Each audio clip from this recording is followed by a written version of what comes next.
Today we're talking about Mother's Day and Mother's Day grief. And if you are a mother, if you have a mother, if you are a mother who's lost a child, or if you are a child who's lost your mother, this conversation is for you.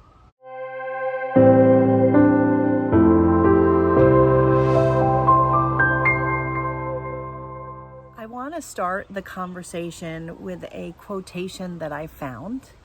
And the quotation says this: "Tomorrow is never promised. Forgive and love more."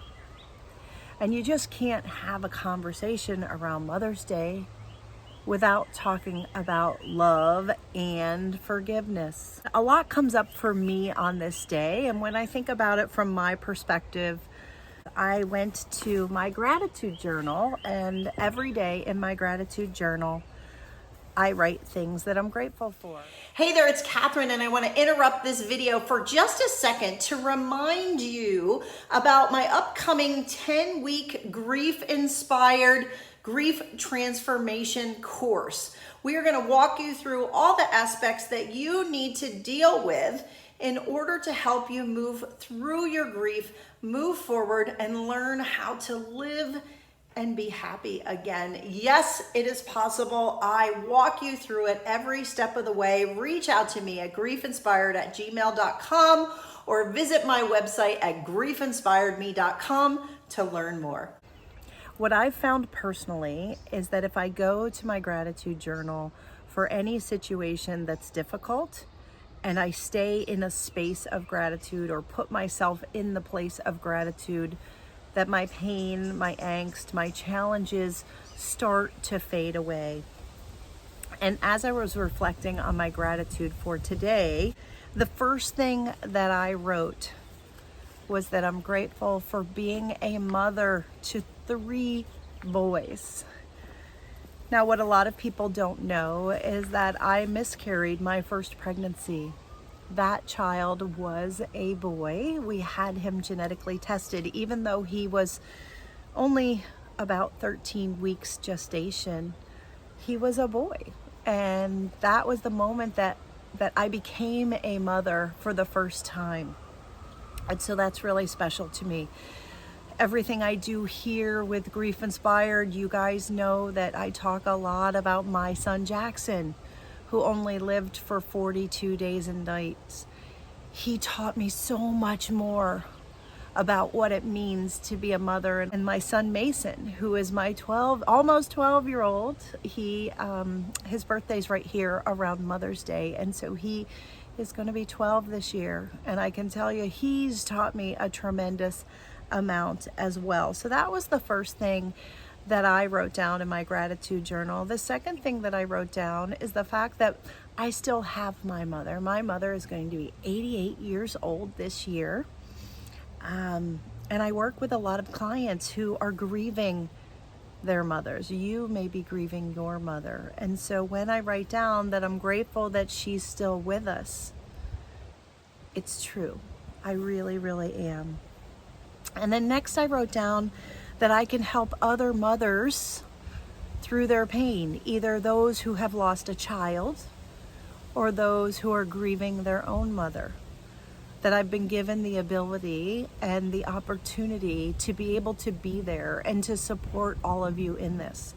I'm immensely grateful. I'm so grateful to be able to help each of you that I have, and I'm looking forward to helping so many more in the future. I'm grateful for every moment that I can spend with my son Mason, because I know, like the quote says, that tomorrow is not promised. I have an acute awareness that children can die because my first son, my second son, both did die. And so the time that I spend with Mason, I can spend it being worried for his safety, and I do that often, don't think I don't. But I can also choose to go to gratitude and be grateful for every moment that I do have. I'm grateful that I can rediscover myself as a mother. I'm constantly working to be a better mom. As my son gets older, it becomes more and more challenging. And so I need to become more. I want to become better so that I can be better for him. I can give myself grace as a mother. I am grateful that I've learned that skill. And that is a skill that I have learned in speaking with all of you. So I learned this week that there is a phrase that's called Solomon's paradox, and they're talking about Solomon from the Bible, who was the wise one, who gave a lot of counsel.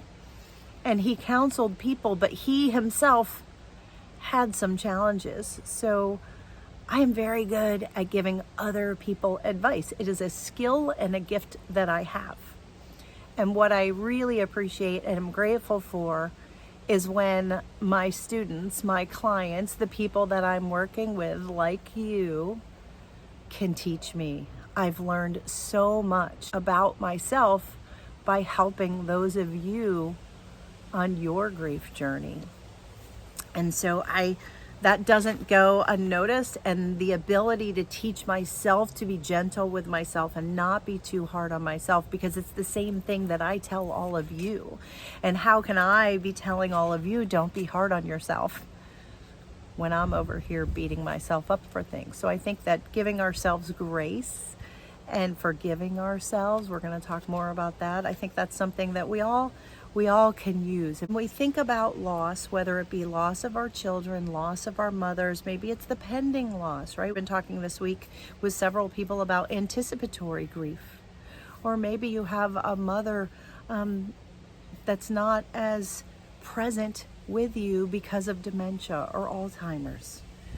These things all make Mother's Day a little bit challenging, and loss can be really hard. And so when we're thinking about loss, we need to go back to this quote that says, tomorrow is never promised.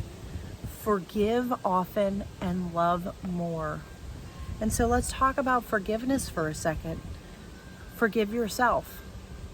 What do you need to forgive yourself for? Write that down in the comments. Let us know. Take a moment and really lean into that and think of it. Journal about it. What do you need to forgive your mother for? Whether she's alive or not, there can still be places where we need to forgive.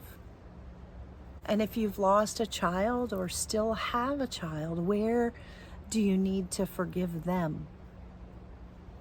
None of us are perfect. We all set big expectations on ourselves and on others that sometimes are unrealistic, that we can't fulfill or they can't fulfill because of who they are or where they're at in their life or the way they see the world.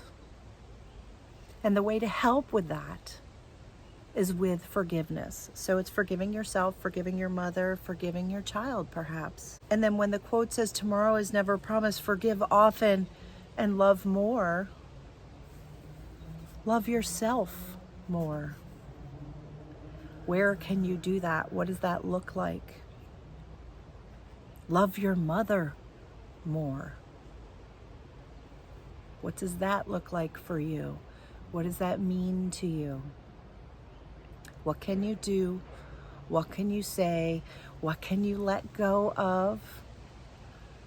It's not lost on me that relationships with our mothers, whether they are alive or not, can be challenging. There can be a lot of love, but there can be a lot of challenges too. So where can you love yourself? Where can you love your mother more?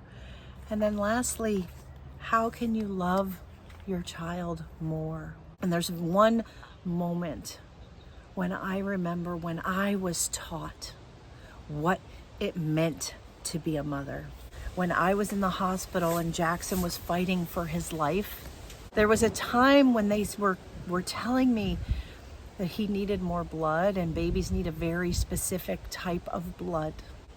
And I remember the tears welling up in my eyes, reaching out my arms to the doctors and saying, take mine. take all of mine. I would have very easily given my life for my son Jackson. And for me, that is the moment when I learned what it meant to be a mother. Tomorrow is not promised. Forgive often and love more. I want to wish each of you a happy Mother's Day. I want you to lean into the things that you appreciate about your mother, the good things, the happy times that you had. I have a friend who's burying her mother this weekend. These things are not easy.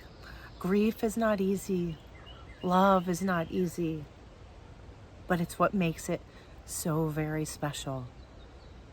So when you're in pain and when you're hurting, go to gratitude. Appreciate what you have or what you had more than what you've lost. That is where you will find forgiveness and love. Happy Mother's Day to each and every one of you.